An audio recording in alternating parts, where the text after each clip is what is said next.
están? Bienvenidos y bienvenidas aquí a este espacio maravilloso de Conversando con María Fernanda Arboleda, ahora en nuestra tercera temporada. Imaginen ustedes, voy 3 años en este hermoso programa y ahora muy contenta de regresar a través de El Escaparate.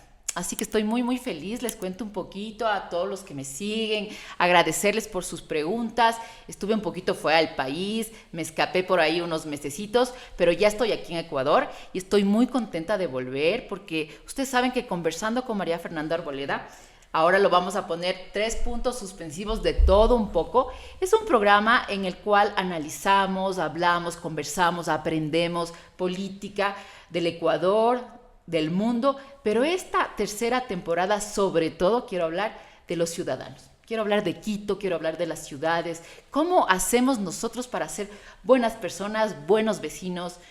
Porque claro, cuando estuve fuera del país estos meses, la gran noticia o la triste noticia de lo que estaba pasando en nuestro país. Obviamente estamos confiados en que el presidente haga su trabajo, pero nosotros como ciudadanos, ¿qué estamos haciendo para que esto mejore?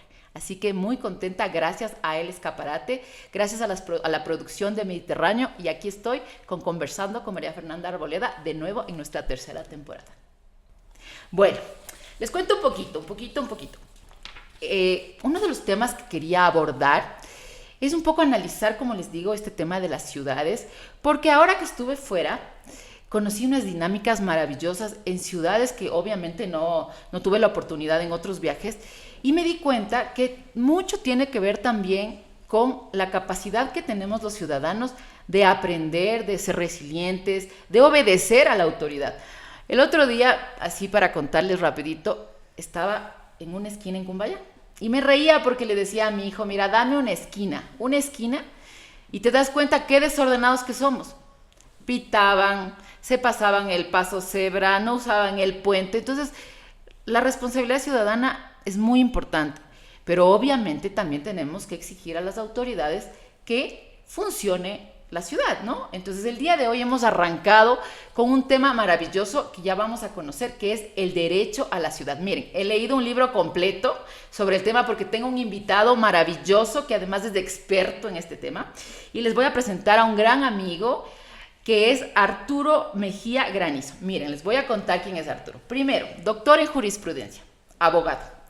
Fue subsecretario nacional del Ministerio de Desarrollo Urbano y Vivienda, director general de Inmobiliaria, asesor del presidente de la República en temas de justamente de desarrollo urbano, consultor en un montón de municipios justamente para aprender todo este tema del uso del suelo y este tema de los derechos de la ciudad. Así que le vamos a dar la bienvenida. Arturo, gracias por estar aquí, qué gusto tenerte con nosotros aquí en Conversando con María Fernanda Arboleda. Hemos compartido en otros programas contigo de otros temas puntuales, pero en este caso vamos a hablar del derecho a la ciudad. Primero, cuéntanos, ¿cómo estás? Este súper currículum me tocó leer, miren, todo un libro para poder entrevistar a mi amigo. ¿Y cómo te va ahora en el ámbito privado? ¿Cómo está tu vida? ¿Cómo está esto de dejar un poco lo público? Bueno, ya son algunos años que dejamos de esta conscripción civil, esta conscripción ciudadana que es el servicio público. Estuve alrededor de 17 años en diferentes estados, en diferentes partes del estado, desde municipios hasta en verdad llegar a ser asesor de la presidencia y verdad el cambio de dinámica complicado. El país creo que ha cambiado de condiciones para el ejercicio profesional, pero ahí vamos teniendo siempre la mística de sobre todo la formación y mi deformación, que también es mi formación como abogado y mi deformación como urbanista, y saber que si es que centralizamos mucho más el tema del pensamiento urbano y desconcentramos las obligaciones que tenemos como ciudadanos, los derechos, creo que podemos hacer un mejor país. Así es, literal lo que dice Arturo. Nosotros tenemos una responsabilidad como ciudadanos, no podemos esperar todo de las autoridades, pero bueno, también tenemos que ser exigentes en que cumplan sus planes de trabajo.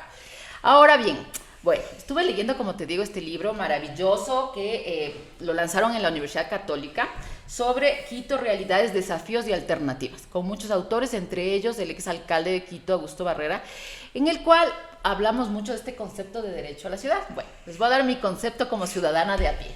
Para mí el derecho a la ciudad es un poco ser esta ciudadana consciente de lo que vivo, de dónde estoy, de mi vecindad, de mi barrio, ¿no? De los servicios públicos que uso, de si tengo un parque, si no tengo otro parque, si es que mi familia está feliz en un ambiente sano, justo, equitativo, como dice el libro, ¿no?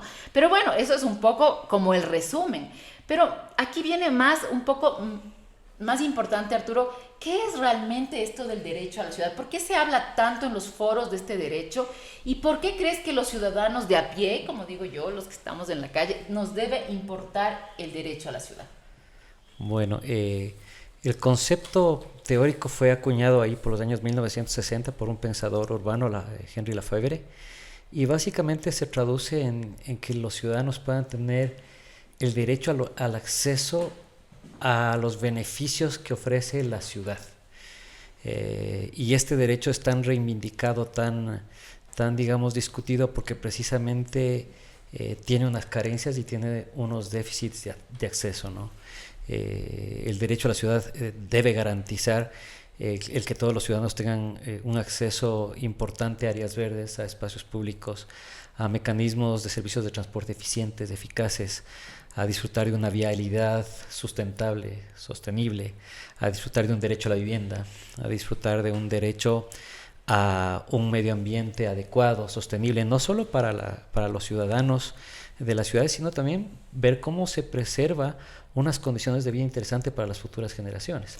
Ahora bien, te corto ahí un poquito porque, mira, el ciudadano de a pie, que somos ahora nosotros, porque los dos hemos estado en la parte pública muchísimos años y ahora desde las vidas privadas, digamos así, estás metido en un tráfico insoportable todo el día.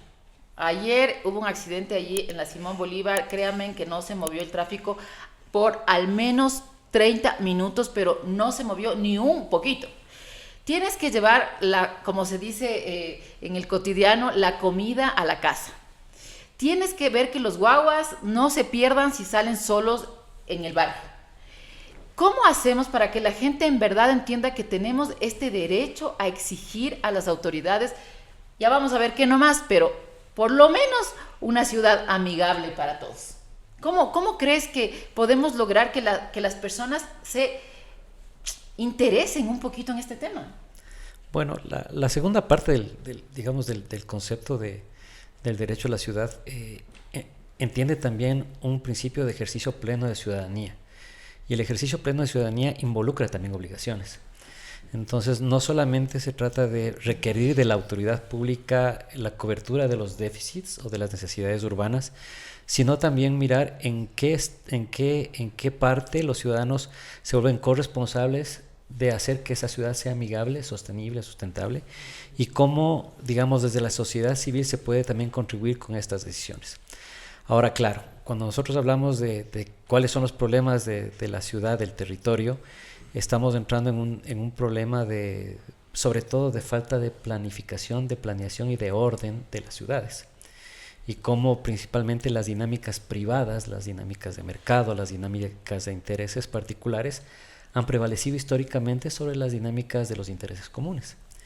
Y posiblemente este sea el principal punto de discordia o el principal punto de pensamiento que nos convoca a las personas que nos gusta hablar de temas urbanos para mirar que es necesario un cambio de paradigma. Es necesario un cambio de equilibrio en el cual se manifieste que los intereses comunes deben prevalecer sobre los intereses particulares. Justo, ahí, vamos a este punto. Miren qué importante. Estaba pensando, y tú cuando vas por Quito y ves tanto interés inmobiliario particular, digamos así, provocando, digamos así, que la expansión urbana, la mancha urbana cada vez sea más grande. Acordemos cuando éramos niños. Teníamos barrios tradicionales, ¿no es cierto?, en donde vivía la abuelita, el hijo, los hijos, nosotros. De pronto ahora todos los jóvenes quieren irse a vivir a Cumbayá, Tumbaco, y obviamente, no digo que esté mal, pero ¿cómo es posible que la ciudad se haga tan grande que esté provocando, primero, edificaciones totalmente costosas, impagables para, digamos, la gran mayoría de los quiteños, y segundo, obligando al municipio a invertir en estas zonas, cambiando el uso de suelo, cambiando de urbano a rural? Eso es la primera cosa. Y la segunda es abandonando los barrios tradicionales, provocando que estén abandonados, que ya no haya nada. Hablemos de la 10 de agosto, por ejemplo, que no hay nada. Y obviamente afectando a la clase media pobre que necesita vivienda social. ¿Cómo ves este tema? Yo entiendo que es planificación urbana, entiendo que esto tiene que hacer el alcalde, pero ¿por qué se da este efecto? ¿Por qué hemos permitido que lo urbano crezca tanto? A ver, primero una respuesta que debe resolver, digamos, la institucionalidad, y es qué ciudad queremos, ¿no? Hacia dónde vamos.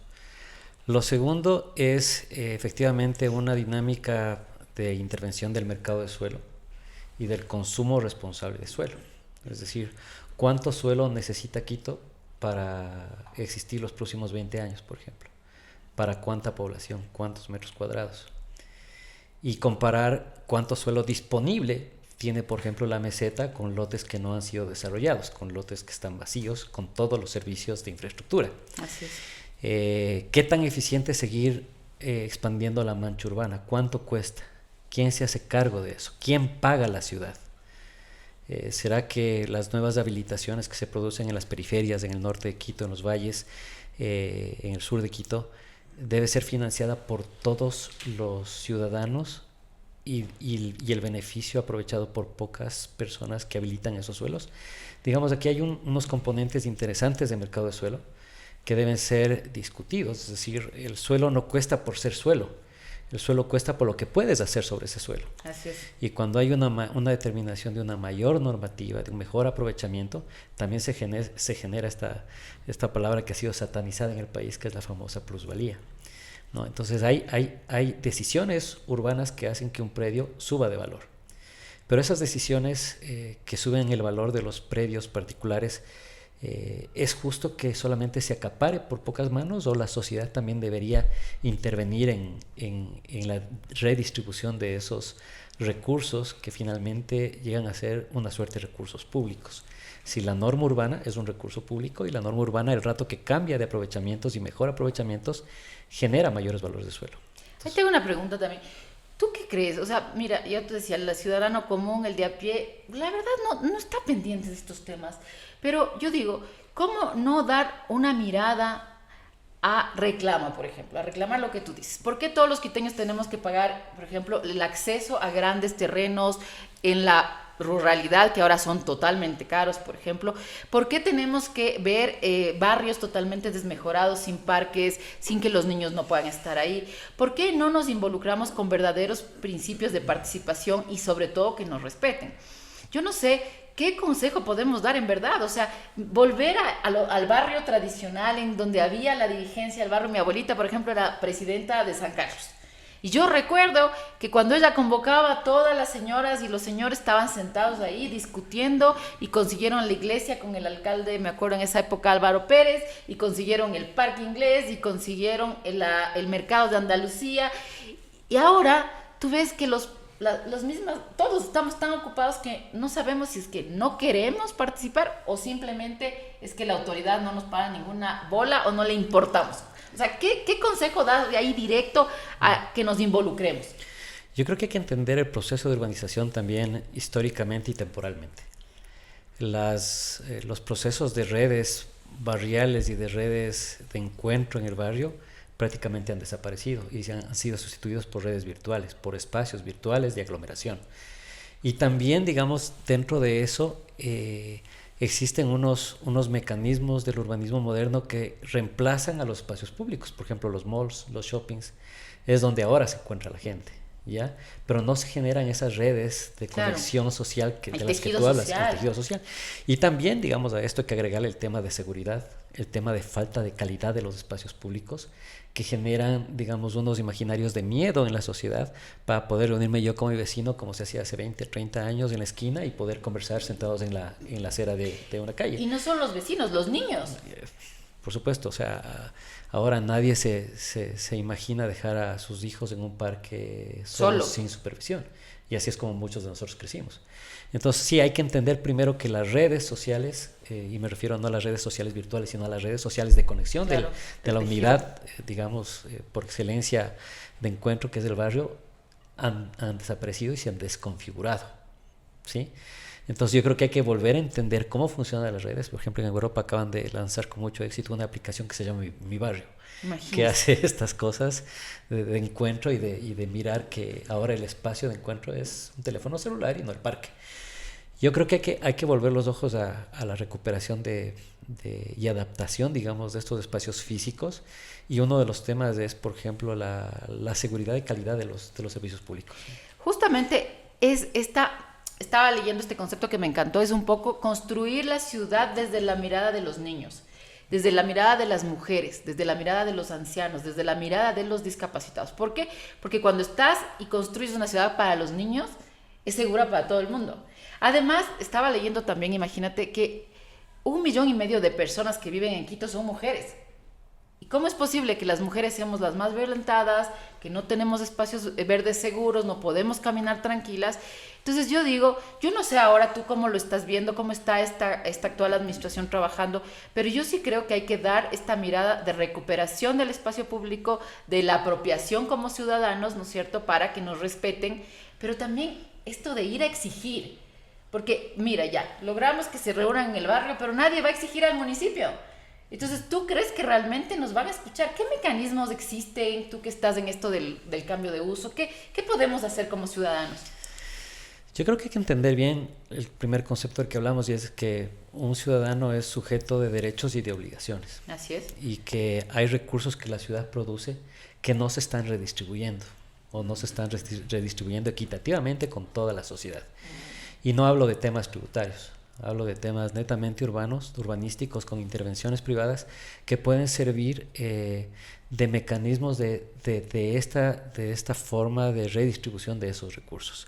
Creo que es importante, por ejemplo, que se piense mucho en espacios públicos temáticos, espacios públicos de género, por ejemplo. Lindo. No tenemos parques bueno, ahora el alcalde veo con muchísimo interés que ha generado unos paseos seguros con énfasis en el tema de género, pero a veces siento que son iniciativas muy puntuales que no tienen detrás una política pública, y esto es importante. Claro, porque un poco se corta, ¿no? O sea, tienes todo un tramo, pero luego del tramo se corta, es como...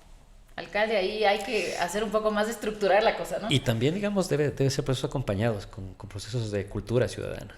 O sea, y ahí hay que trabajar con los niños, digamos, hay que volver a mirar los ojos a los niños para decirles, miren, independientemente que no venga nadie, si tienes una luz en rojo, no puedes pasar. Entonces, claro, porque o sea, aquí es el por si acaso. Exactamente. Entonces, digamos, sí hay que recuperar. Qué interesante eso, sí, porque mira, yo ahora que estuve de viaje, por ejemplo, una cosa que me sorprendió, bueno, no es que me sorprendió, pero si tienes que bajar la velocidad a cero, es a cero. O sea, no es un por si acaso no venga, me paso. O sea, cero, y si no estás multado.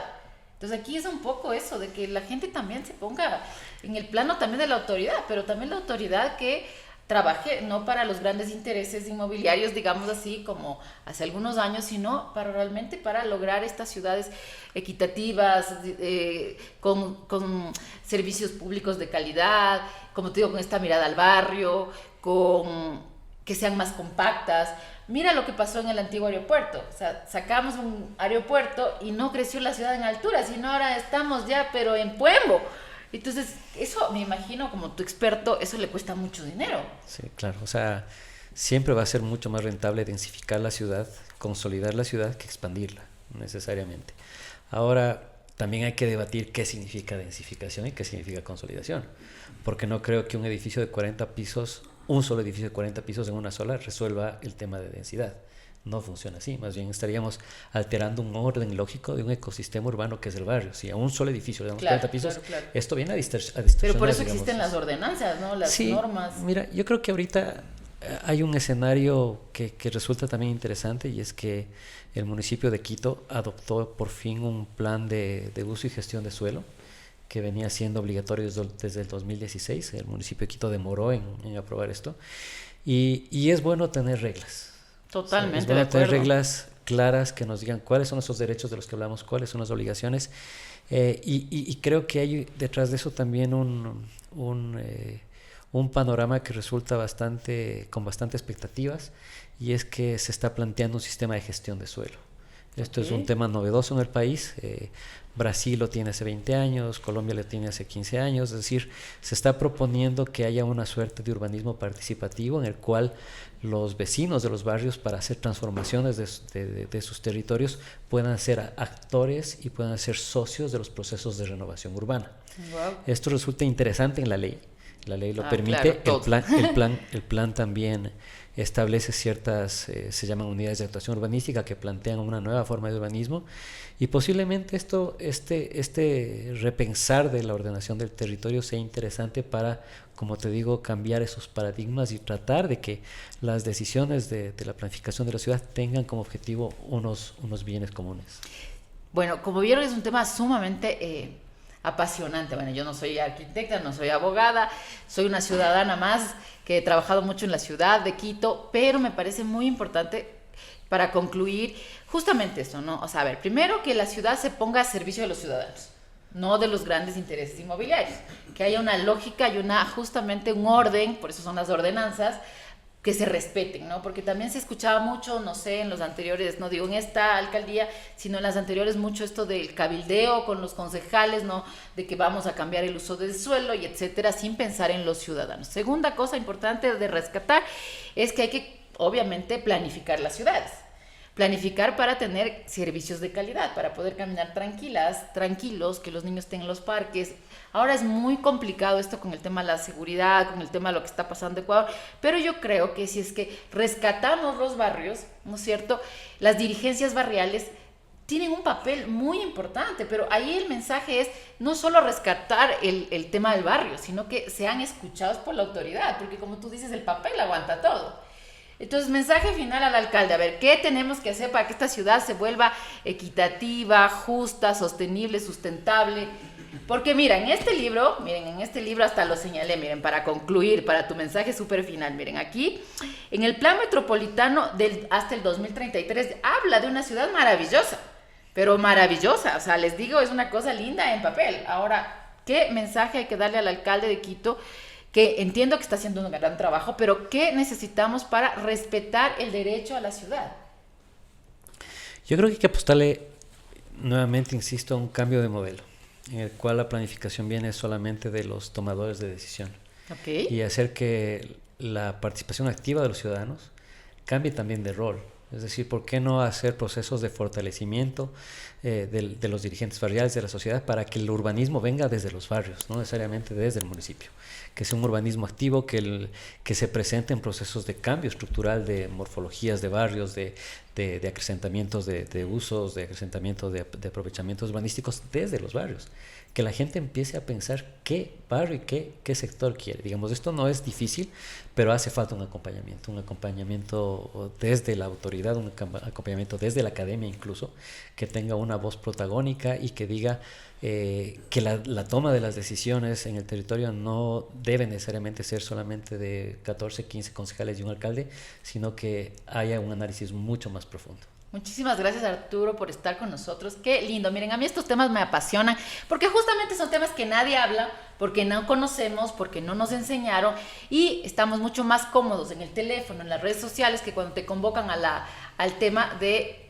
Obviamente te convocan a las reuniones, dices, te da pereza, te da frío y no participas. Así que con este mensaje les quiero dejar y quiero recordarles, porque ustedes saben, los que me siguen y me conocen, que presido una fundación, que es Fundación Las Victorias. Así que por favor, a esta época del año, Arturo, no sé tú, pero yo te digo que ya estamos mediados de febrero, ¿cómo va la ayuda social? ¿Qué haces por ayudar al resto de personas? Mira, nosotros en un programa que se llama La Tienda Sin Precio, atendemos a más de 100 personas semanales. Imagínate, entonces tenemos un gran espacio donde las personas pueden ir a coger objetos, ropa, zapatos sin ningún costo. Por eso se llama Tienda Sin Precio. Así que les convoco a que me sigan, a que me escriban. Nosotros coordinamos los retiros de las donaciones y pues en los propósitos de este año debe estar también ayudar a las personas que no tienen o tienen menos que nosotros. Así que les mando un abrazo, un beso, muy feliz de volver aquí en El Escaparate. Así que nos vemos en el próximo programa. Gracias. Gracias a ti, Fer.